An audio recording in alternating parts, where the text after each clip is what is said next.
You know that moment when you check your bank account expecting to see a little cushion and instead you're left thinking, where did all my money go? It's a gut punch feeling, and trust me, I've been there more times than I'd like to admit. But here's the thing. Sometimes it's not about those massive reckless spendings. It's the little sneaky habits, the ones that seem harmless in the moment, but add up over time. They quietly chip away at your goals. Heading into 2025, I'm flipping the script on myself.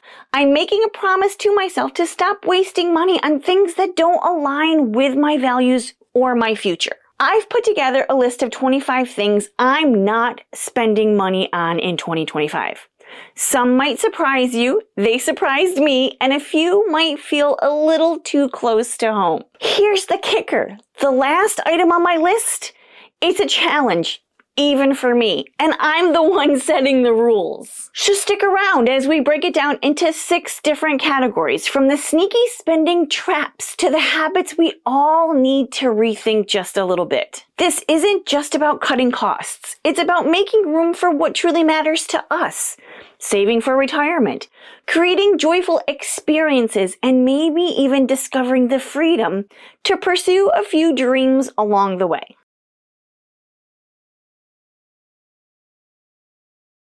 I'm cutting out trendy clothing, or I'd like to hope that I will. Fast fashion is tempting, and I wish I could say that I've chosen those timeless, versatile pieces. And they get more wear and save money over time, but that's not the case. I try. I wish I could say that instead of chasing trends, I try hard to invest in quality basics that pair well with everything and last for years. That's always my goal. However, any tops, blouses, or sweaters that I purchase to wear on YouTube, well, it's a tax write-off. So in my head, I justify buying these things by saying I need them for YouTube, as I wouldn't buy a bright pink sweater otherwise. I'm gonna try harder. I'm no longer buying a new purse for every season or special occasions.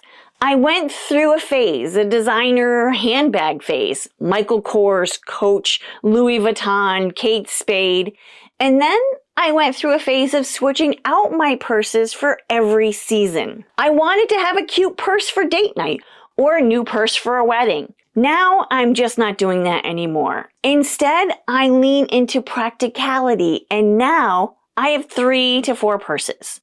My everyday backpack, my big navy crossbody, a smaller crossbody, and a dress-up funeral and wedding type clutch. Now let me show you why I love this little backpack. It's got sections for everything. When my husband and I go out for coffee, I keep our little coffee koozies in here. The coffee koozies that you get at the normal Starbucks or Barnes & Noble are terrible and they don't work. If we happen to forget our own takeout to-go coffee mugs, I have these just in case. There's so many pockets. I have this zipper pocket, doesn't hold anything. I have an extra pocket. And then there's this zipper pocket that I have for things like hand sanitizer, Tums, lips gloss, ibuprofen, anything that I might need. I'm one of those people that everybody knows if I have this backpack, I probably have what you need in it. I've also been asked that while wearing it on my back if it worries me that somebody might try to steal something, to unzip it or snatch it or bump into me and steal my wallet. And honestly, that's not a worry for me, not in the area that I live in. If I were to go to a trip to a bigger city where there's more people, I might choose to wear a different type of purse. My navy crossbody, I love. It has a zipper on it. I'm also considering upgrading that navy crossbody to something that has a strap that you can't cut. I've seen these on Amazon and other YouTube travel content creators. They've talked about these straps that can't be cut. Great for travel. I'm giving up on single-use or event-specific outfits. Gone are the days of buying a dress just for one wedding or holiday party. I'm perfectly fine with wearing what I have in my closet, and I'm okay with wearing the same outfits in multiple photos. A friend of mine was telling me how she bought this really amazing outfit for her Christmas party. The pants were sparkly, sequined, and so much fun. The top was a white top with little black bows on it. Now here's what happened. She ended up with a crazy, ridiculous nosebleed as she was getting ready for the party and was not willing to wear that beautiful white blouse just in case she had another nosebleed during the party, which meant she couldn't wear that awesome outfit. Ditching the dry clean only clothing is another thing that I'm not spending money on in 2025. I don't have the time, energy, or money to maintain clothes that need special care. Choosing machine washable fabrics is a practical way to save on cleaning costs while still looking nice and put together. Because I'm nothing if not practical. Even when I was shopping thrift store shopping with my mom last month, I was paying close attention to the tags. I'm not willing to spend money on something that's not machine washable. So making sure that that really great sweater that I bought was machine washable and not dry clean only was very important to me. Life's too short for complicated laundry routines. No more matching pajama sets in 2025. I used to splurge on cute matching pajamas, tops and bottoms, but now I just repurpose my comfy old t-shirts and shorts or leggings. They're cozy, free, and don't make me feel guilty if I spill coffee on them during my morning routine.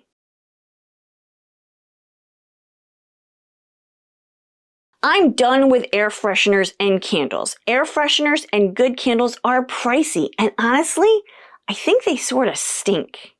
I would rather open a window or simmer some cinnamon and cloves that smell even better. Sprinkling a little essential oil from my friend Gretchen over at Adirondack Aromatherapy is my backup in case there's an odor that I can't get rid of in the house.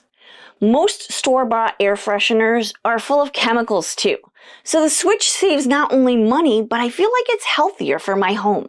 Ditching the plastic wrap and plastic bags are a must for 2025. Now, I've not purchased plastic wrap in almost 20 years. I'm much happier putting something in a jar or a bowl with a lid. If you still want a cover, swapping out plastic wrap for reusable beeswax wrap is a great alternative. Not only are they eco-friendly, but they also last a long time and they're reusable, which saves money in the long run. Plus, they're kind of cute. Who knew food storage could be so fun? They have some with these cute little bees on them, adorable. This year, I want to get better at not using zip bags. It's one area that I've become a little relaxed about, and I just want to do better. I'd much rather use a glass container. Okay, let's talk about seasonal tableware now that the holiday season has wrapped up. I don't need a plate for every holiday or season. A neutral everyday dish works perfectly year-round. It's less to store and less to spend money on. Now, if you want to jazz up things for an occasion, I'll add a colorful napkin or a DIY centerpiece. But my dishes are white Corelle. They go with everything, and I have a pretty cloth holiday napkin for Christmas and for Thanksgiving. I actually have some dishes that are downstairs that I've used seasonally that I rarely use. I think I'm gonna sell them. Those single-use cleaning wipes are so last year. Now, I got into the habit after the pandemic of buying Clorox cleaning wipes. Well, the natural equivalent of the Clorox cleaning wipes, the seventh generation cleaning wipes. But I'm not going to do that anymore. I'm going back to my Norwex cloths or a rag and cleaning spray. It's time to get back to basics for me. They work just as well, if not better. No more junk drawer gadgets in 2025. Those little impulsive buys, those gimmicky tools or life hacks that end up taking up space in the junk drawer.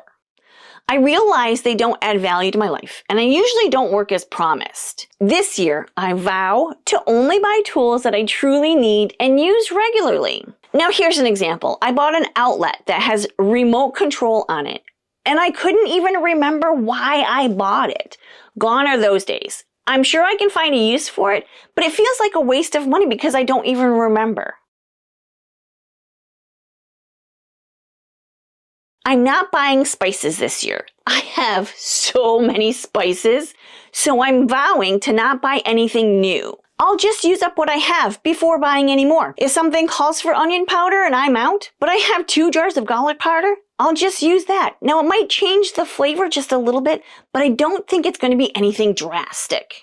I need to use these up before they all go bad. No more cereal in 2025 either. I used to buy cereal every week, but nobody seems to be eating it anymore. We would much rather have eggs and maybe some bacon or sausage. We do have oatmeal in the house, but gone are the days of cold box cereals. Those meal kits are not worth it. I'm not a fan of cooking, as you know if you've been around this channel for a hot New York minute. But it's time I changed my mindset a little bit. I've been buying some meal kits this year, and I get the appeal of meal kits. They're very convenient, and some are really yummy. But the cost per serving just doesn't make sense, and some of them are more complicated than doing anything from scratch. Cooking in bulk and freezing portions is a way smarter way to save time and to save money. It also gives me full control over ingredients and flavors. So again, back to basics for me. And no flavored waters. Those bottles of flavored waters are so overpriced. You can easily infuse your own water with lemon, cucumber, or mint, even some berries, and it just tastes even better. Or just drink it plain. It's a small change that is easy on the wallet and the environment. And if I want a little more flavor to my water, I like those squeezable water enhancers. I'm not buying salad kits anymore. Those salad kits are convenient and a great way to eat a little bit healthier. But buying lettuce and toppings separately costs half as much, if not more. Now I know I can prep it all at once and make enough salads to last through the week. It's just as easy, far more budget friendly, but it does take a little bit more time. Now I'm also done with souvenirs from trips.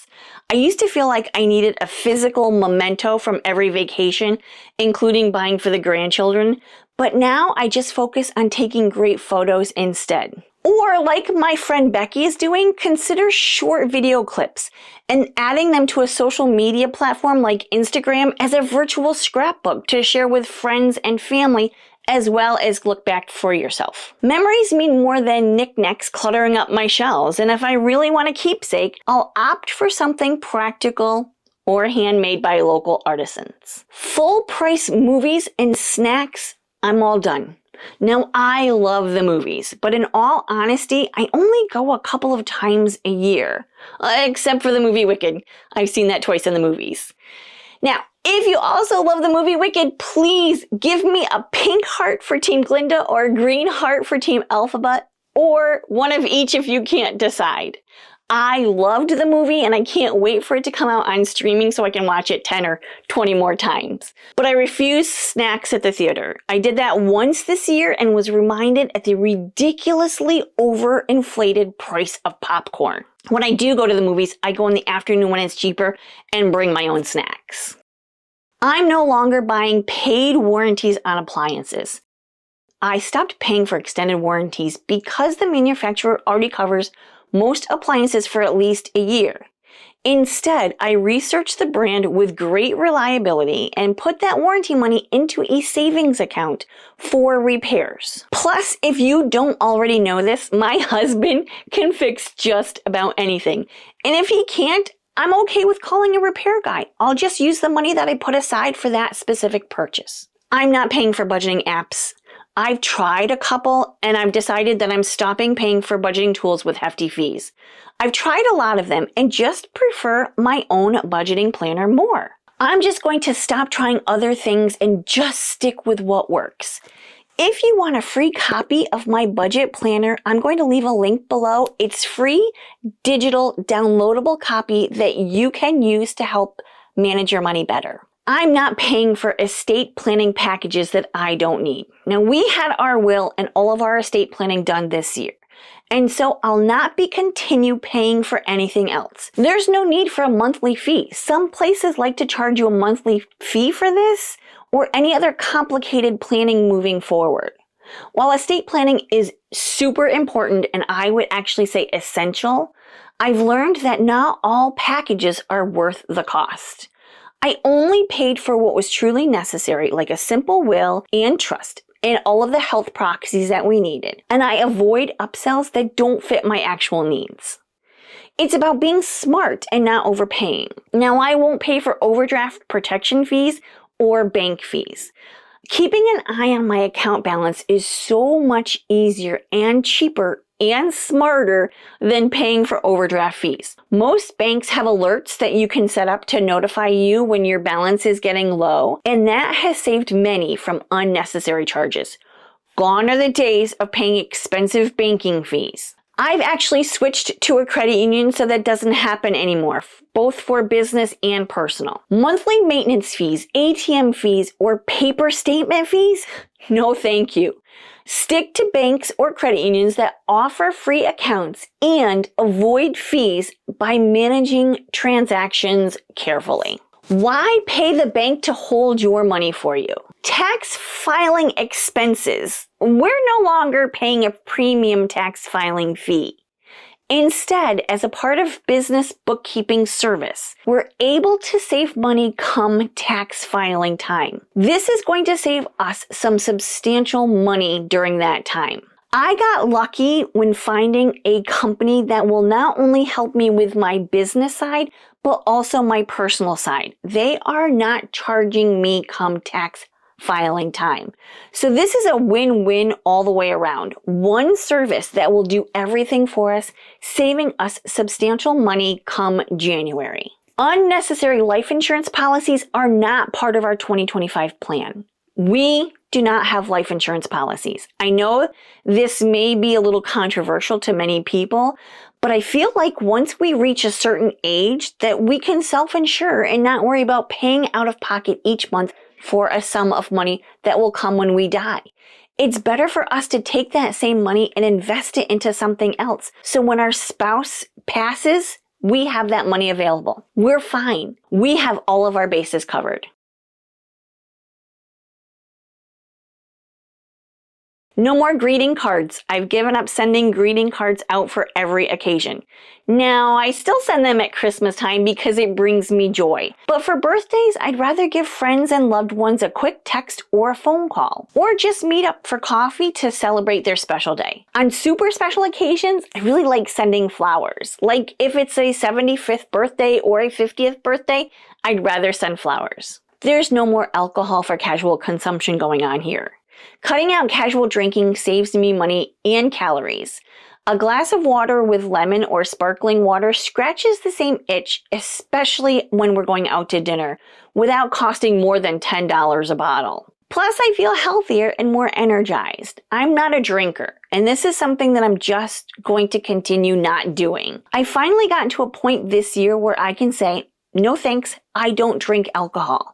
And honestly, I don't miss it at all. Just the opposite. I feel much better. I'm all done with over-the-top holiday gifts. The pressure to buy expensive gifts is real, but I've learned that experiences and practical items are far more meaningful. Now, I've tried to pare down gifts every year, and I've been pretty successful at it. I would much rather get together with friends for coffee or breakfast rather than gift giving, as I just talked about with those greeting cards. Now, I have 3 grandchildren, and over-the-top gift giving isn't the worst part for me. Even though there seems to be a little competition with the other grandmothers, I choose not to take part in that silly game. But it's the wanting to gift them things on a regular basis that I have to practice some self-control in. So far, I focused on experiences, and I really enjoy that the most. I love spending time with them. But I feel like as they get older, that might be a little bit more challenging. We'll have to cross that bridge when we get to it. They are where my spending will struggle within the 2025 year. I'm just going to make sure if I feel the need to give, then it's going to be things like the baby formula, the wipes, the snacks to take to school or eat at home, fruit that's on sale, for example. Cutting back on these items isn't just about saving money, it's about spending intentionally and simplifying my life and focusing on what truly matters. What could you stop buying to save money this year, reduce stress, or reach your goals a little bit faster? Trust me, those little changes do add up in a really big way. And if you're looking for more shopping secrets that save you money, watch this video next.